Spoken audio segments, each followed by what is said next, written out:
အားလုံးပဲမင်္ဂလာပါခင်ဗျကျွန်တော်မျိုးကိုဖြစ်ပါတယ်ဒီနေ့မှာတော့ကျွန်တော်တို့လူသားတွေနှစ်ပေါင်းထောင်ကြီးတန်မိုးထားလာခဲ့တဲ့ရွှေเจ้าကိုပြောပြပေးသွားမှာဖြစ်ပါတယ်ဂျပန်မှာရွှေစုပြီးတော့ဘလို့အမြတ်ထုတ်ရမလဲဆိုတာကိုလည်းပြောပြပေးသွားမှာပါရွှေဟာကဘာဦးစကျေပေါက်ကွဲမှုတွေကနေတစ်ဆင့်ကဘာမြေတွေကိုရောက်ရှိလာခဲ့တာဖြစ်ပါတယ်ရှေးခေတ်အီဂျစ်ဘုရင်တွေကနေယနေ့ခေတ်ထိရွှေဟာလဲလှယ်လို့မရတဲ့ unit value တစ်ခုအဖြစ်တည်ရှိနေပါတယ်ဘာလို့လဲဆိုတော့ရွှေကိုစက်ရုံမှာဓာတ်ရိုက်ထုတ်လို့မရပဲကဘာပေါ်မှာအကန့်အသတ်နဲ့သာရှိနေလို့ပါ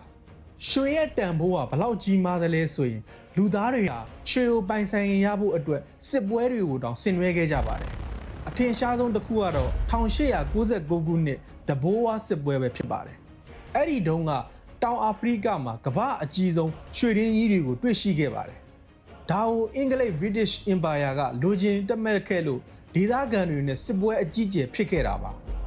ဒီစစ်ပွဲဟာရွှေကိုအခြေခံပြီးဖြစ်ခဲ့တဲ့ကမ္ဘာအကြီးဆုံးစစ်ပွဲတွေထဲကတစ်ခုပါ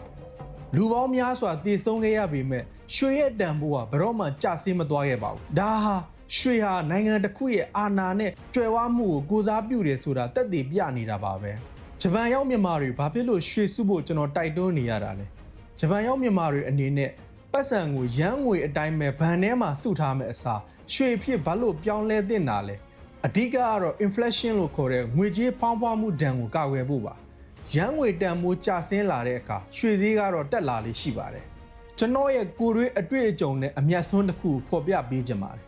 ကျွန်တော်ကိုယ်တိုင်2024ခုနှစ်8လပိုင်းတုန်းကဂျပန်မှာနာမည်ကြီးတာနာခဂင်းဇမှာရွှေသွားဝယ်ခဲ့ပါတယ်အဲ့ဒီတုန်းကရွှေဈေးကတကရန်ကို12800ရန်ကျပ်ပဲရှိပါသေးတယ်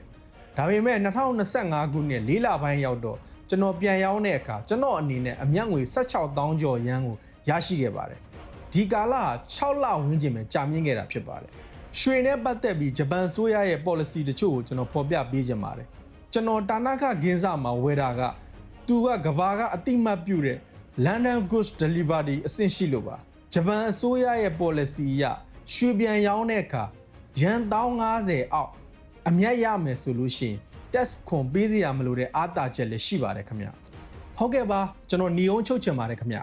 နောင်နာကတ်မှာလည်းကမ္ဘာအခြေအနေအရရွှေဟာဆက်လက်တက်နေအောင်မဲ့ say heaven ဖြစ်ပါတယ်ဒါကြောင့်ဂျပန်ရောက်မြန်မာမိသားစုဝင်တွေအနေနဲ့လည်းငွေအပိုရှိမယ်ဆိုရင်ရွှေကိုစနစ်တကျစုဆောင်းထားဖို့ကျွန်တော်အကြံပြုချင်ပါတယ်အားလုံးပဲစီးပွားလက်လာပါတွေတိုးတက်ကြပါစေလို့ကျွန်တော်ဒီနေရာကနေဆုတောင်းပေးလိုက်ပါတယ်ခင်ဗျာဟုတ်ကဲ့ပါအားလုံးပဲကျေးဇူးတင်ပါတယ်ခင်ဗျနောက်မှပြန်လည်ဆုံတွေ့ကြတာပေါ့